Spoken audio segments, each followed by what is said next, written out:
Hello, everyone. Welcome to another Tuesday Newsday. I'm Rem. I'm your community and marketing director, and I'm here with Keith Hann once again. Hi, Keith. Scramble. Yes. Hello. Sorry. Of course, I always want to be muted so you don't have to listen to whatever's going on in the background. Aaron K. Hall might be joining us too, but if he is, he's late. So we'll adjust for that if he joins. Yeah, he's in trouble. We'll both have to scold him if he joins up. But I'm excited to talk with you a little bit about the end of playtesting. But I've got some news first, so let's do that. Let's see. We've got BattleTech news. Scouring Sands is still out. I think Dave is unavailable today, if I'm not mistaken, so I'll be dropping these into the chat. Boop. There's that one. Explore one of the key battles of Operation Guerrero with Turning Point's Oliver. Copy and paste. Boop. Then we've got get 2025's monthly BattleTech fiction in one place with BattleTech Tales of the Inner Sphere. Boop again. Boop. And Honor the Dragon with Craig A. Reed Jr.'s piece of BattleTech short fiction, Honor of the Sword. I believe this is the BattleTech free fiction for the month of January, so that is on the Catalyst store, so check it out. Awesome. Boop. All right, then for Shadowrun, we've got jack into Shadowrun 6th World Snapshots and enjoy 2025's monthly fiction. Boop. And boop. There's so much booping today, guys. That's what happens when Dave's not here. Go on the ultimate food run with Amanda Cherry's short story, Shadowrun Cold Front. Awesome. I'll have to check that one out. Boop. Step into Shadowrun missions with the Red Pill and join this awesome campaign. I think some of the booping is also because my ADHD is real high today, and it keeps me focused. And explore magic in a new way with the latest Shadowrun release, Deus Ex Arcana. And don't forget to play with 6worldsecrets.com to get the extra AR content through the Halo app on your phone. Catalyst General, we've got Defend the Valley of Peace in the all-new Kung Fu Panda role-playing game.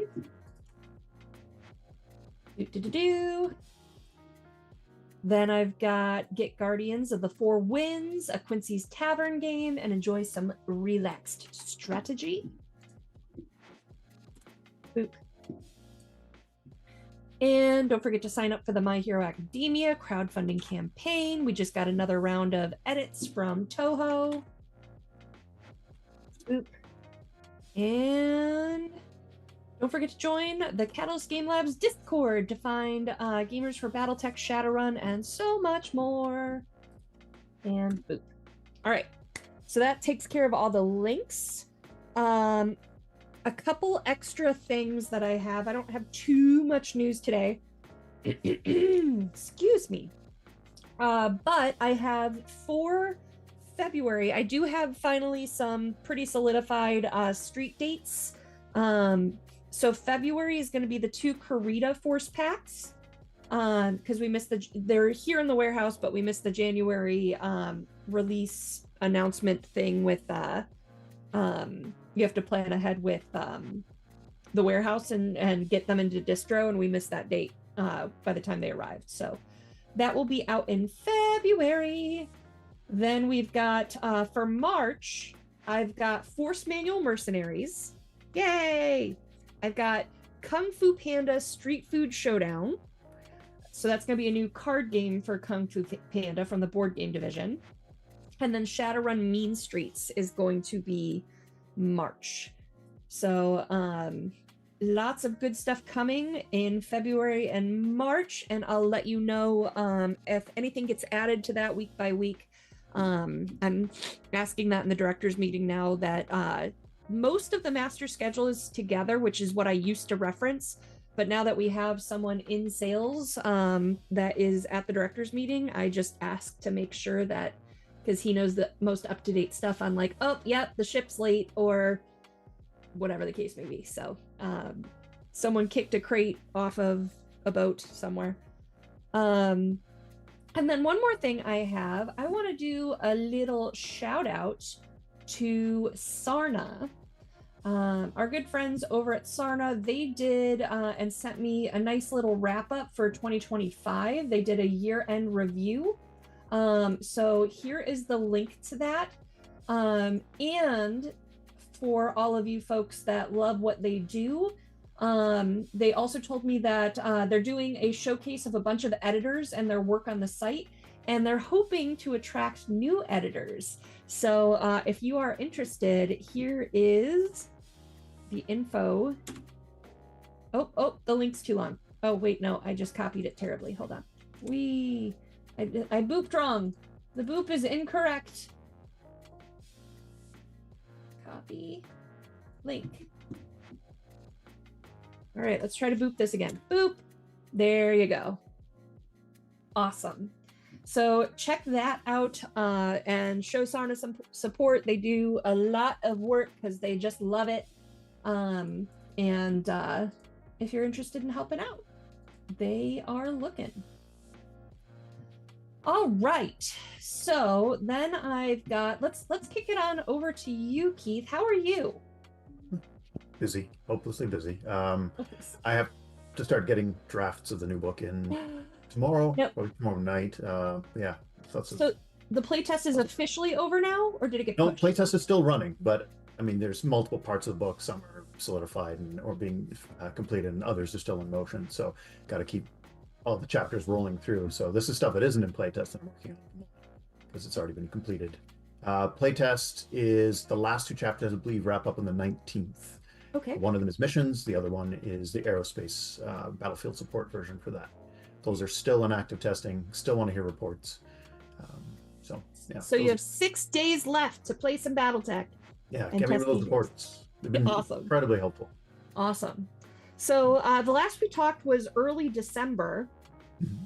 And so what have you seen from the end of the previous playtests and then into this very last one? Has there been anything exciting or weird or unanticipated? Unanticipated? No. I'd say it's going to chaotic plan, which is to say, I know this looks good and I know it isn't ready. Right? That's the whole point of it. You just know you will have missed something, and so no matter how good you feel about it, I'm completely confident this needs playtesting. And then you put it out there, and, it falls apart in 5 minutes. Like, you missed this, you missed this, you missed this, you missed this. I mean, well, with missions, I was less confident because that was being worked on right up until the last minute, because it was just more complicated to test than it seemed at first.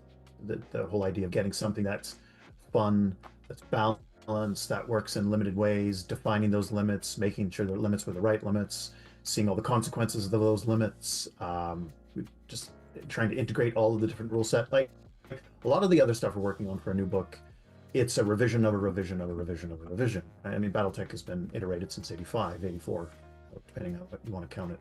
So while there's still plenty to do, and you're not working off a blank slate, but with missions, with this idea of here's some just quick pickup games that aren't just lets you and me kill each other, that there's some fixed goals in that was new.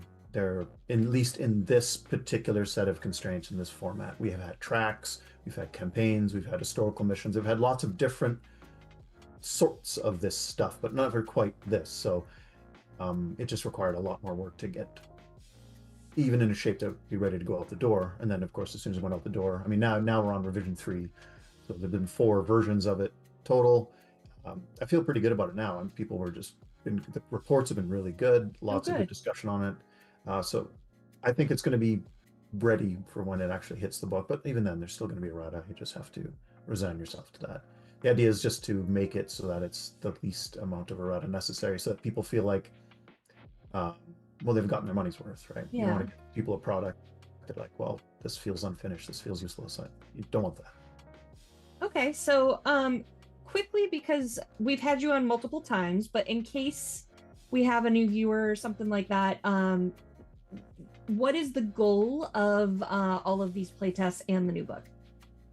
The new book broadly is just, it's time to replace Total Warfare. It's literally 20 years old. I mean, it's time to just bring out a new edition. When we were putting this together, we realized Total Warfare is collectively older than all the other previous core rulebooks put together. Wow. So it's had its run. It's more than past time to replace it. So this is just the normal process of, there's FAQs, there's errata, there's new tech, there's new ideas of presentation, new software literally comes out for layout. You make a new book every once in a while. Adjust to what we feel people are actually playing, what people say they want, trying to figure out what people say they want versus what other people don't want. The usual process. So broadly, that's the goal of the book, a new core rule book. There's also BattleTech has a particular problem in that its line is kind of messy. So over and above just the general idea of it's been 5 or 10 or 15 years, you should do a new book. Our line is chaotic. We have a lot of different books we call core, including duplicates of the same book or the same material within different books. We'd like to try to streamline that, make it so that it's surprising the number of times you see people just come in and go, okay, but what do I need to play? We'd like to get around that and just have it. Well, obviously, you just need this book. That's it. If you may want more, there's going to be lots more to give. But literally, what do I need to play the game of BattleTech? This is it. This one book will get you going. That's by no means the entire world of BattleTech. There's so much more to do. It's impossible to put all of BattleTech in one book now. It just cannot be done. Could have like a really thick almanac of. Well, yeah, like an old phone book, right? I mean, it would be something like that. Turn to page 758 for just it cannot be done. It wasn't even possible. When Total Warfare came out, there was already stuff that was going to be pushed off with the idea that they were going to be doing tactical operations, strategic operations. So it's so much to get done. We're gaining an Aaron. So you might get some camera distortion for a moment, but our tech is fixing that on the fly as we go. Do not attempt to adjust your television set. Yeah, no need to adjust. But as promised, Keith and I are going to scold Aaron for being late. Sorry, folks. Be called. Glad to have you here. We were just getting started and talking about, for those that are new to watching us, why the new book and why the playtesting. And then, so the new book, yeah, then there's the reason. It's fairly straightforward. Get the line streamlined, roll in improvements and changes. And then playtests, well, there's a certain level of stuff that we don't feel needs playtesting. I always bring up the example of there is 1 heat required to make a stand-up attempt. If you remember that, it's not complicated. We can just get rid of it. It doesn't really need testing. And there's plenty of stuff like that where we think, okay, we're going to make this change, but I don't think it really needs review for weeks on end by thousands of players. We're good with it. But then there's absolutely some stuff where we feel good enough about it to put it out the door, to say, hey, people, look at this. Here's what we're thinking about. But not confident enough to go, yeah, let's just send this baby right to press. I'm sure it'll be fine. So everything we put out, we felt at least reasonably good about. Like, I think there's promise here. I think we can do something with this. I think this is going to work. And then some of it has been excellent, and our hopes were right, and some of them were great big Hindenburgs. And that's the way it goes. But that's why we want to playtest, because a small group of people, if dedicated and given a lot of time, will eventually catch these sort of things. But you don't have infinite time in publishing, right? So open it up to the playtest group. Suddenly you've got thousands of players, dozens, hundreds of games, tables, different environments, different metas, all bouncing off of this idea, and you very quickly find out if it's going to hold up or not. So you mentioned like the good and the bad. I love the peeks behind the curtains and stuff like that. So is there an example or two of something that you put out there for playtest and we're like, oh, nope, doesn't work, take it back? Well, there's one that comes to mind, but I mean, Aaron, we haven't discussed this, so I don't know. You want to tell people about this, or? Sure, go for it. Okay, so the test is almost over now, so what are they gonna? The side table change. It was Sure. one of those things like, hey, it's one of the oldest elements of wargaming. Flanking. Cool, this could be neat. The side table right now, you hit someone from the side, you roll in a different table. But it's not really super focused on the side. So we thought, well, let's increase that focus. Let's make it really feel like when you get around someone's side, you're flanking them, you're hitting them hard, they got a real reason to be concerned. Well, we certainly gave them that.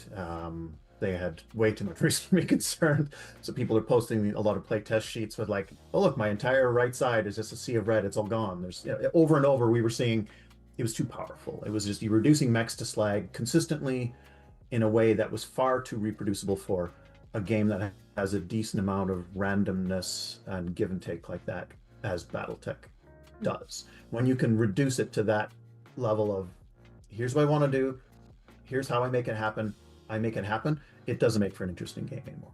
So we put it out there, we tested it, tweaked the wording here and there, but in the end, I don't think it works. Neither did any of the rest of us, so we've scrapped it. Won't be in the new book. We'll be going back to the original way. I think too, it had a lot of knock-on effects. I know we're kind of delving deep into that one particular one, but it had a lot of knock-on effects that have affected other equipment like Innersphere XLs, like fast jumpers, which have potentially other issues. People had other thoughts about those in general, but it just had a lot of extra effects outside of, we're making this change. Does this change make the game better? Well, Keith, I think you'd agree, maybe that one does, but it has these sort of these knock-on effects that make certain things a lot better, certain things a lot worse. It just had, you know what I mean? It didn't feel like we were changing one knob to be better. It felt like on a soundboard, you push one thing up and two things have to slide down and something else. It was it felt like it changed a lot for the sake of making the game somewhat faster. Sorry, what were you saying? Well, I was just saying, that is BattleTech in a nutshell. Really, if we're going to talk about the reason why you'd want to have playtests, it's because BattleTech is such a giant interlocking sea of things. There's very few things that aren't load-bearing. Very few things that aren't tied into the structure in multiple ways, so you can just go and it comes off and no problem. There are a few of them, but for the most part, when you change one thing, you're going to change 5, 10, 50, 20 others. And that's really why playtesting is valuable, because we might have only thought of a mere 10 or 15 of them, but if there's 25, okay, we missed this, and we missed this, and we missed this, and it adds up to failure. So yeah, we scrapped it. A modified form might appear in a future optional supplement. There's ways, I think, to tone it down statistically so it's not as bad as what it does, but that's all future, perhaps, maybe in supplemental form. Core staying the same. Cool. Okay. So starting to, we also talked, Aaron, about how there's 6 more days of playtesting for the last release. Can you talk a little bit in depth about those changes in the theory around them for anyone that wants to give them a shot in the next 6 days? Well, the two are missions and battlefield support arrow. The missions is, what I talked about, that sense of what it's specifically designed to fill a gap we've generally kind of, an area of play we've generally sort of skipped over. Pickup games, just flat. There is no lore here, there's no faction here, there is no time period, there's nothing except let's you and me meet and we will play BattleTech.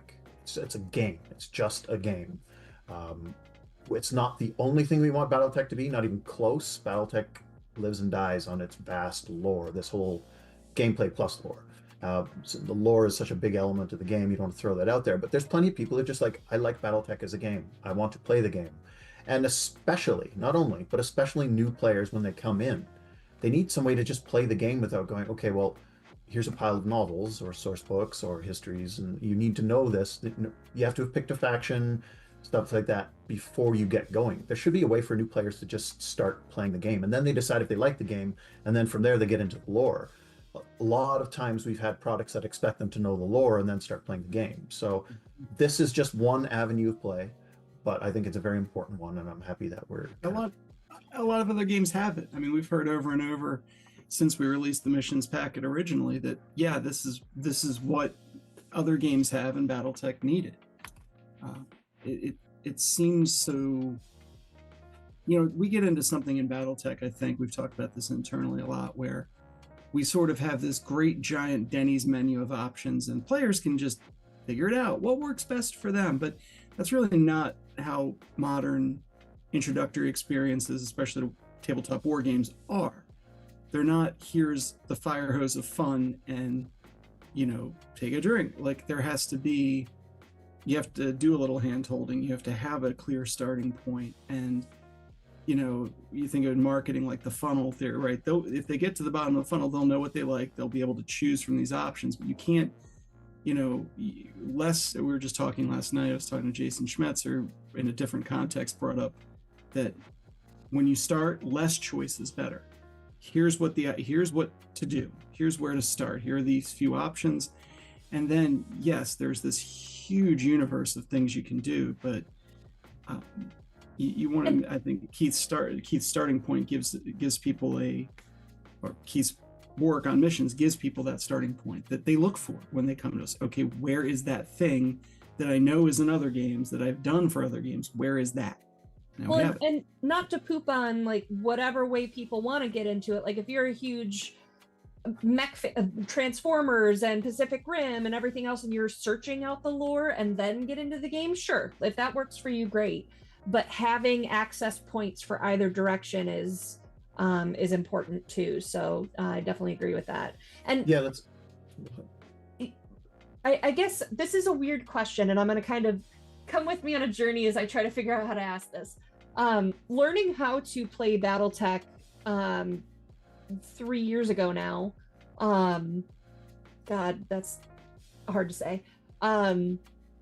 There's like this rhythm to it. It's almost like a musicality or something to it, where it's like, roll this, search here, then this, then that, like, kind of thing. And like, once you have that rhythm, once you understand that rhythm, it gets so much easier to like take your turn and just repeat that rhythm. It is missions touching on that at all, or like as a entry point to teach the game, or is it more about I wouldn't think so. I mean, we have good starter products for that.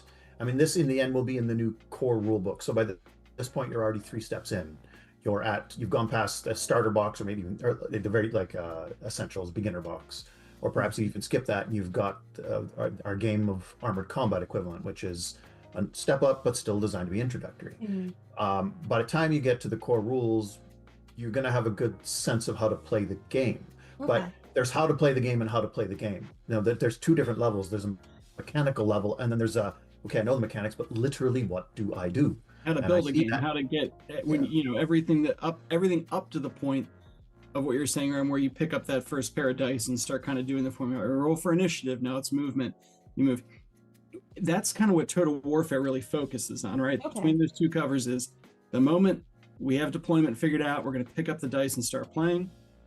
But everything before that, you walk into a game store, it's BattleTech Wednesday. What are we playing?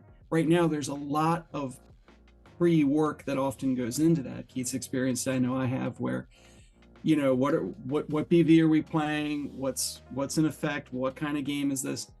Without an experienced GM to basically literally a GM to kind of do that work and to set it up, it's often difficult for someone, to just meet someone at lunch and play a game of BattleTech, or meet somebody on a Saturday afternoon. You kind of have to have your dance partner ahead of time. Someone shows up with a rifleman versus my Daichi Widowmaker is going to be a short game. Well, I know, like here locally at the Maryland BattleTech Brigade, my local group, we have a thread in our Discord called Looking for a Dance Partner, which is literally to pair up or team up for Friday night games, simply so it can be organized in advance, right? The idea of somebody showing up with their box of mechs and some record sheets and, all right, what are we playing? Like, they'd have to be worked in on the fly in a way that may or may not result in a good experience for them or the rest of the group. what Keith's created is a way of, you know, hey, it's BattleTech Wednesday at the game store. We're gonna run standard missions right out of the book. Bring, you know, and you'll have that framework in place. Okay, I bring this BV. I should expect to roll for missions. There'll be that back and forth, but I pretty much know what I'm in for. We don't have to do all that homework ahead of time of, Okay. you know, or dickering over house rules and you know what kind of game we're going to have. That's, you know, not a modern experience, I think. Okay. All right, cool. So that kind of covers like the need for approaching this to be able to do the playtesting and put it in the book. Keith, you said that next, like you've already got some drafts that are due, you know, in the next few days. I know we had talked about Gen Con as a potential release. Is that still the goal? I believe so, yeah. And so that's why I'm racing towards these sort of deadlines. That's the hope. But so yes, Aaron is extremely looking forward to the chance to edit mountains and mountains of text, and I'm going to be delivering that to him starting tomorrow. So should be good. Yeah, you've got to have this stuff done with such lead times, right? Because of it's got to be edited, it's got to be laid out. There's got to be checks and other checks. It's not just hand over and I'm sure it's fine. We'll send it to print. And it's got to go to the printer. Then it's got to be shipped back. Then it's got to hit distributed. Like there's just so much lead time, and we want to make sure it's done. Yeah. Right. So I got to get this stuff in soon. Aaron, from your experience, how many rounds are there, like between proofing and fact checking and editing and layout and stuff like that? Like how many steps are between, like, great, we've written the rules, here you go, a draft manuscript to publication? Yeah. I mean, I'll do it real quick. Dev review, editing, dev review, writer edits, dev review of the edits, not fact check for this, but usually one more pass at the highest levels, just to, you know, Ray, Randall, potentially even Lauren, to make sure it's really good. So 5 or 6. Okay. Wow. Proofs get created, and then I'm going to be reviewing the proofs. And it's kind of the cycle, right? Of we'll do Ray or Randall will read Keith's material, write any notes, just forgetting the editing, the P's and the Q, the sense of, is this what we want? Maybe they have notes. Keith will revise back to them for a quick check, then to editing. Keith and I will probably be in a lot of contact back and forth, making sure I'm not, you know, just reviewing my edits basically to make sure I didn't screw something up, change meanings, delete something important. Then one final pass, you know, at the higher levels to make sure it's good to go, and off to the printers. You know, the thing with a book like this is we've seen it. I always think now of what Keith said at the beginning, the first time we're on the show those weeks and months ago. The Total Warfare has changed over the course of its life too, and there'll be evolution here with the core rulebook too. But we have a platform for that now. We have a direction for it. We have, you know, I keep saying we have the mechanism to develop the rules, to improve them, to make it a living thing. So hopefully we don't have too many. We want it to be really good, really polished at the moment it comes out of the box, but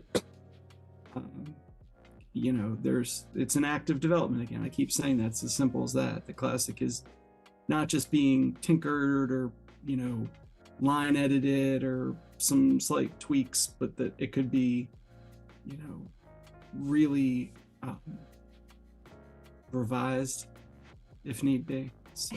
Has this project inspired any, like, where you're diving into a section, you're like, oh man, it'd be really cool if we had a book or a product about this or whatever, and like add new things to the pipeline potentially? Or yeah.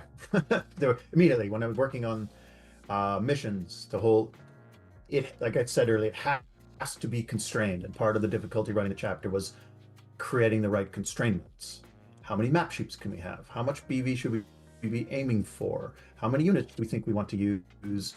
How long should these games be? All of those had to be active decisions made and then designed around that. You can't just, like, you know, play a game. That was our problem, is that if you just tell people to play a game, well, then they're lost. So, but of course, I'm setting in all of those restrictions immediately. Then the thought comes, what would it be like without that restriction? What would it be like without this restriction? And so the idea then from there of having an advance missions book that, okay, most of these are limited to 8 turns. What would 12 turn missions designed from the ground up to be 12 turns be like? What would a map mission designed from the ground up for 3 or 4 map sheets be like, where you're supposed to have all of this maneuver room and stuff is happening in all these different corners?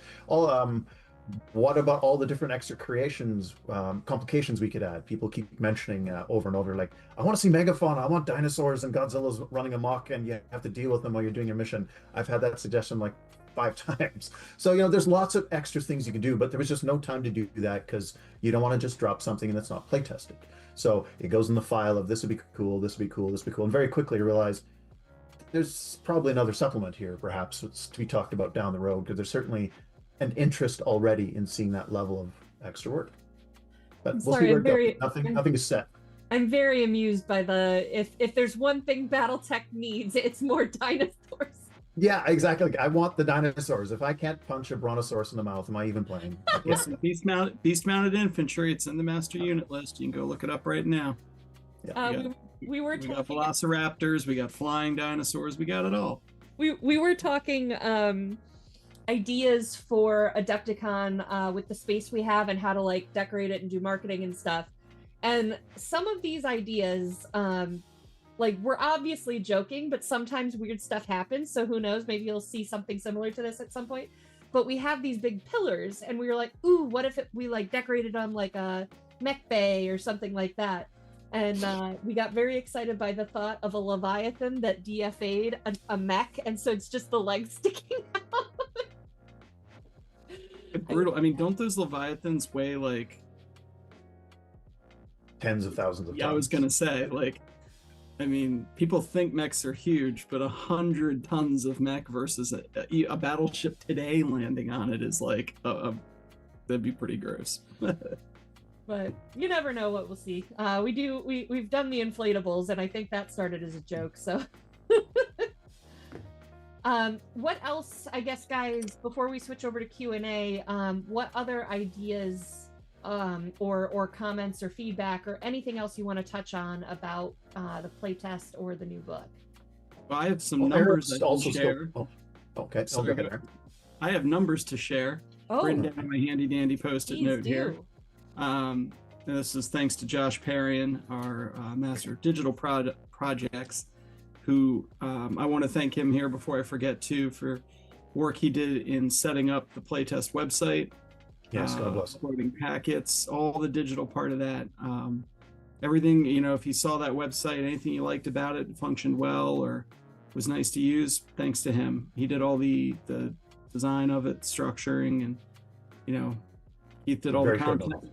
Yeah, and often on the kind of notice that would drive people like to violence.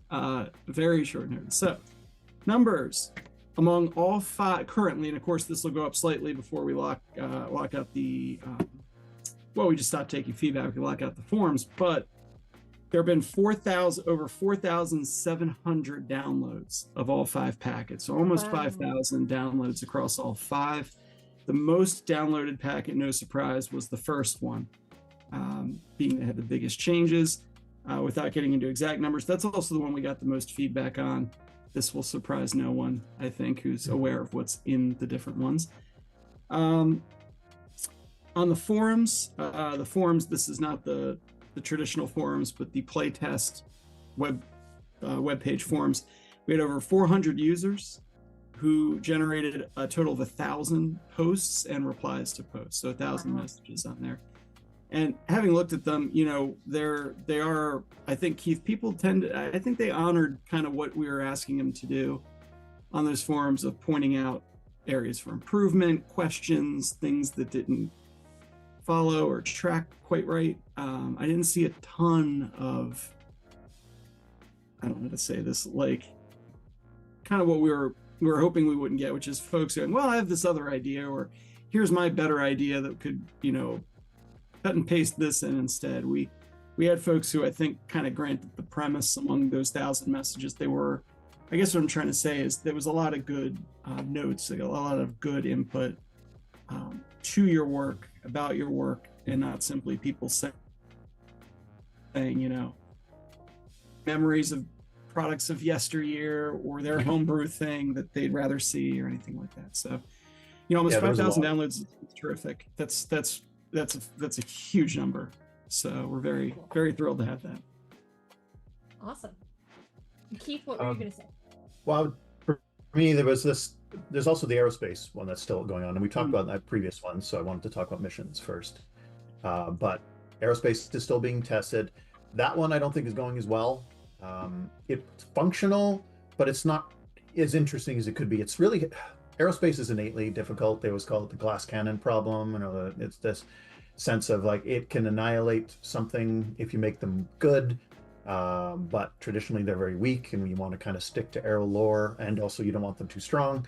So it's been really hard getting this sense of they're a threat, but they're not too much of a threat. And it's kind of yo-yoed back and forth between, oh, they're going to nuke everything, or oh, they're pointless, why would it take this? And the balance still hasn't been found yet. We're still working on it. I've got a separate group set up just to work on the balance for this. There'll be some development. It'll be the last bit of development for this book, really, the last thing that's being worked on right up until the last minute, trying to get it more smoothed out, more improved, because it's there's something there, but I'm not happy enough with it, so I'm gonna keep working on it. The reports have been very helpful in that regard, as that was with anything else, just getting more and more feedback. Okay, I like this element, I don't like this element, I find this confusing, that sort of thing. So yeah, it's still, even after the playtest closes on the 19th, we're still gonna be working on that with a good group of people who'll be doing playtest games and so on. Awesome. Okay, cool. As we switch over to Q&A, I'm gonna drop the first one myself. And chat, I am so disappointed that no one has asked this in chat yet. Hey, Aaron, MUL 2.0 when? As soon as there are significant challenges that have nothing to do with the mule. And remember how we said Josh is to thank for the playtest? Well, he got thanked by having to take on an even bigger and thornier project. So unfortunately, the mule is essentially ready to launch, but there are challenges with some of the deeper magic of the web presence that he is solving. So, okay. All right. Everyone wish him well. If you see him out at, unlikely, but at a con or somewhere, buy him a beer. Mostly just prayers up for Josh, because he's slaying some dragons for sure. One of those projects where the mule, we thought when we launched it would be a pretty straightforward thing to do, just a lot of work. It was, but then launching it revealed other problems that have to get solved. There's no point in launching it into the environment that we are faced with. That is a lot of words to say soon, but I think we have a better sense of what soon looks like than we did the first 3 times I said soon. Okay. All right. Ooh. All right. Question from These Are It Q. For Keith, what is your favorite item from the missions packet? Specific complication, specific mission type, etc. The combat drop stuff, easily. It's not even close. It's finally the chance to get this into core play, try to make it work, and just to drop mechs on people's heads. And to have that as a reoccurring thing rather than... It was the reason it got put into the Battle Mech Manual as an optional rule, because originally it was a strategic operations kind of side thing involving, it's a sort of a space element, so we'll put it in there. Involving an insane amount of rules. You can say it's kind of clunky. An insane amount of rules. I mean, as there's anything that involves interrupting someone's movement or being able to drop on somebody, you start bringing in the timing issues and things, right? So no, I don't know, but have to go like let's review our orbital map first. It's like, I mean, you don't have, it ain't that deep, like gravity does most of the work. So that's what I wanted to see, and that's in there, and it's been tweaked a little bit from its Battle Mech Manual. As more people have looked at it now probably than they ever have before. So there's little comments of this could be a little better. So I think when it goes actually in play and we start actually seeing it more often, I think it'll be ready. But yeah, that's what I was most excited about seeing. I like that it's such a thematic and interesting mechanic as opposed to a different way of having a different gun or something. It's just iconic. It's a different way of playing. How many books Yeah. how many are pieces of art? I mean, it's everywhere. And yet when somebody previously tried to do it on the table before BattleTech Manual, it was a lot for something that we put as like this fairly common thing. And one of the advantages of mechs, right? That they can do this thing, which makes them, interesting in the lore. 117 Aster Q asks for Keith and Aaron. Recent books like Hotspots, Hinterlands, and Aces feature new campaigns with support points. Will the core book allow linked missions with updated Chaos campaign rules? No, this is the core book is entirely focused on the experience of playing the game itself, and so the missions in it are deliberately limited to the pickup game, with the idea that you can't do everything in the main book. Campaign is best dealt with in a supplemental fashion. So we just, this will tell you how to play. This will tell you how to play one-off games. Anything more, best handled in supplements where we can do that just right. And supplements also, campaigns also by their nature tend to really lean into the lore aspects. So you start to move away more and more from just a rules book. And okay, well, what campaign? Where? What are the campaign elements? Well, to that, we need to tell you the story. These people are fighting here, and because you need this, because it's a desert world, it just really, really works much better outside of a pure rules book. Cool. Well, and by the same token, if I understand the question, we can't go backward and update like the Battle of Decade book to now be compliant with these rules. That's unfortunate, but if we went backward and tried to retroactively bring past books up to current rule sets, we'd never have future rule sets or future anything. We'd be totally retrograde on everything. And it's unfortunate. I realize that the Battle of Decade book's only, I say only, but it's, 3, 4, 5 years old. It was a product of a time, and I say this with a lot of respect for the work Joshua Franklin put into it. It was a product of a time when, like, BattleTech was the very beginning of the resurgence. We didn't know kind of what was coming, so we built the book as best we could at the time. But to go back, I mean, we try not to revisit old work, I guess. But too often. I could see, to Keith's point, I could see a narrative book like a Mech Commander's Handbook or something, maybe having some sort of conversion or short section how to use that book or other books with modern systems. But even that, I don't know. It's tough. You start trying to bridge stuff like that, you drive yourself crazy. Apologies if I misunderstood your question there. Chris Merwin asks if there's any update on the worldwide events. That might be more demo team. Yeah, I'm sorry. I really don't have any insight into that. Tournaments, not my thing. Last I heard, I mean, they have a worldwide event basically locked and loaded. But as far as deployment is when it's coming out, I haven't asked Michael about that in a little while. Yeah, that would be a Sierra Vela question for demo team. I just wouldn't want to put him on the hook for something, Yeah. Coming out of Adepticon. Usually, I have no idea. Usually what I do is just ping stuff we don't know and see if I can get the answer while we're on. So I'll send this to Michael here and see if we can get an answer. TN question. Oop. All right. Aster also asks, follow-up question for Keith and Aaron. Will older scenario books like Tukiyid get updated for newer hotspots / Aces style SP Chaos campaign and BFP? Oh, sorry, I was reading ahead. I thought that was the question. Yeah, it's my fault. Damn it, Aaron! Hey, Keith, your answer is right. Okay. That's what I get for having chat on the other screen. I shouldn't do that, but I do. All right. Then I've got keep questions coming in chat for Aaron and Keith. A couple general questions. Any update on international hubs for the web store? I don't have anything. I am working on we have 2 salespeople. One is domestic and one is international, and trying to get all the international stuff set up. I'm trying to get both of them on a Tuesday Newsday because they'll have more info on that. So in the next couple of weeks, I'm hoping to get them on if I can make it happen. Billy asks, do we know what day in February and March the Karidan Force Packs and Force Manual Mercs will be out?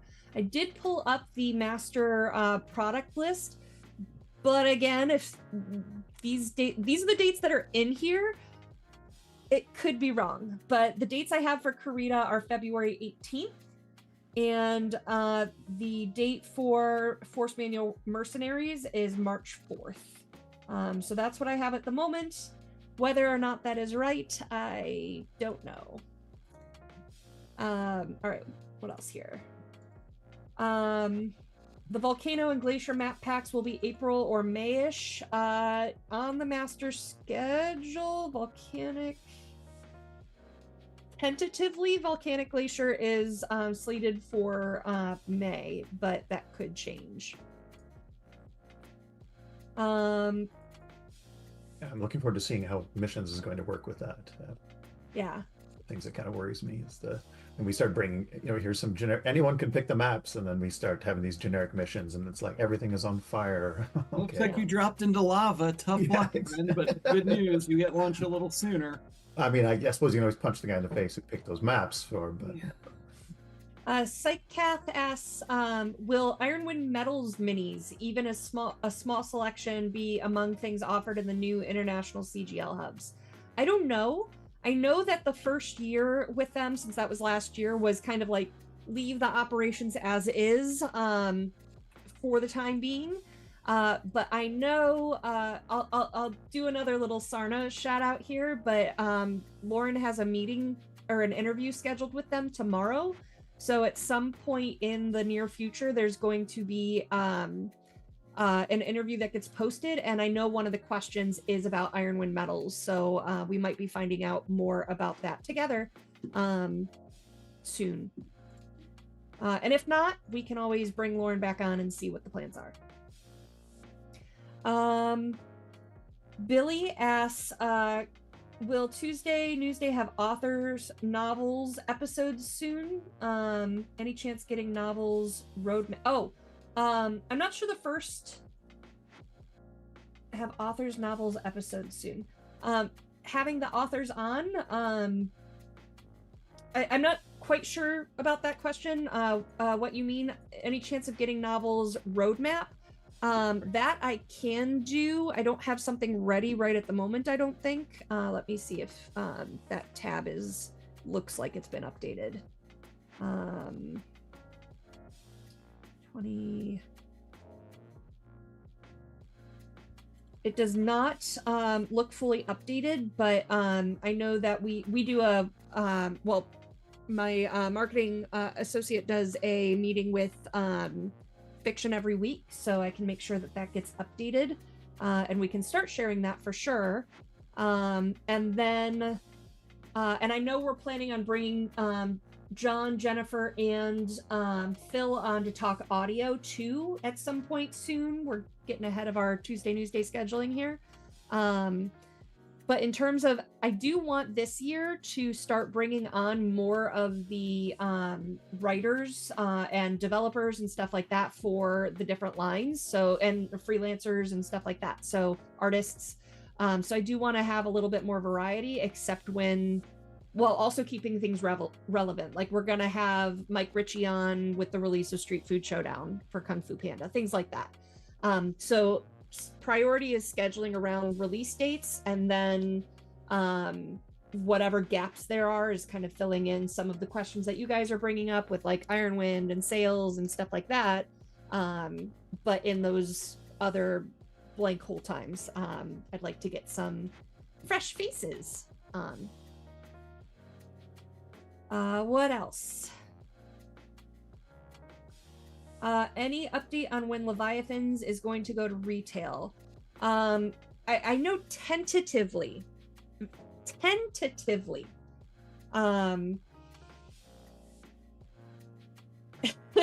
Sorry, I just got a funny message from Paul.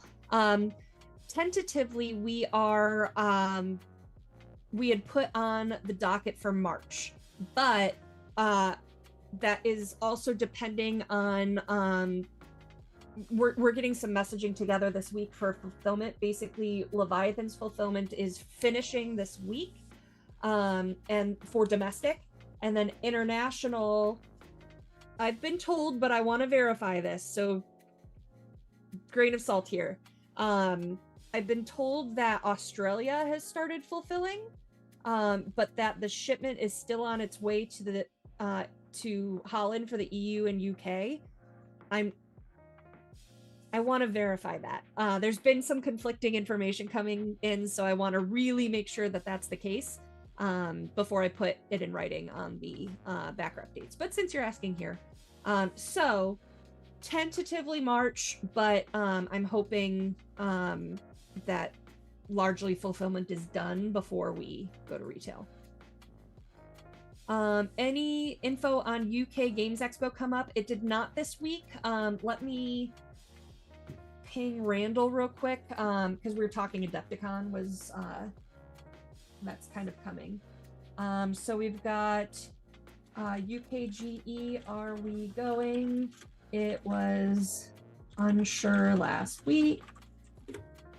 But I know they were submitting some budget stuff, so I don't know if that's been done. And then Lorcan, any update on Leviathan's international shipping? I just gave it to you, haha. So, and then with one other bit of information I can give you at the moment is that with Leviathan's finishing this week for domestic, then Mercs Wave 4 and 5 are starting this week as well. I have been told that at least one package went out on Monday yesterday, so it has started shipping. But I know that they're pulling orders. They're starting with the smallest, so from Wave 4 and 5. All right, let's see any other questions that have popped up that I have missed. Question marks, UKGE, I see. All right, it looks like that's all of the questions. Anything else, Keith or Aaron, that you want to chime in on that's going on in your worlds? My world is just writing, just writing. So no, not really. Except you still have time. Get in more playtest reports. I can't emphasize enough how useful those reports have been. Comments on the forums. It's just this. I've made all sorts of changes because of these comments, these reports, these questions on the forums. Please put them there. I can see them there. I catch them there. They help a lot. They make a difference. I just made a change to the rules last night just based on a random forum post because it was a good point. Like, this feedback has been really helpful, and I'd like to see it right up until the last minute, and even well beyond. You keep talking about it. I'll do my best to keep up on it once the formal playtest ends, but awesome. This is the best chance to guarantee that I hear what you have to say. And Turbo Turtle, I do see your question about audio. I did just get confirmation that John, Jen, and Phil are on next week. So next week will be all about fiction, and they will have more answers than I do.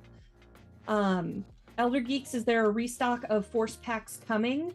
Let me follow up on that one too, because I know we've done a giant reprint and some of that stuff has shipped. Like, I know we ended up getting like more of the Gothic salvage boxes. They had arrived and stuff like that. But I don't know about... sorry, I distracted myself. But I don't know like what all is included in that and where it is in manufacturing. So I'll have to get some clarity on that. And then Lauren mentioned a new BattleTech RPG. There is no plans for a BattleTech RPG. There was. What? It's on hold. It is on hold. It was one of those things that's been kicked around for a while. There was a team that did some development work on it. I did some development work on it. We brought in an outside developer who's sort of a big name RPG person who was going to work with us, but it's all on the back burner for now. You're getting a new core rulebook. That's the focus.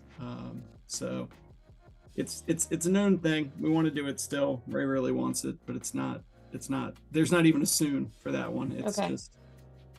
It's one of those things that we kicked the tires a few times and had to set aside for now. So I like that you've still got someone put in chat the soon TM from Aaron. This is a not soon TM. This is a not soon. This is a I wish soon, but not soon.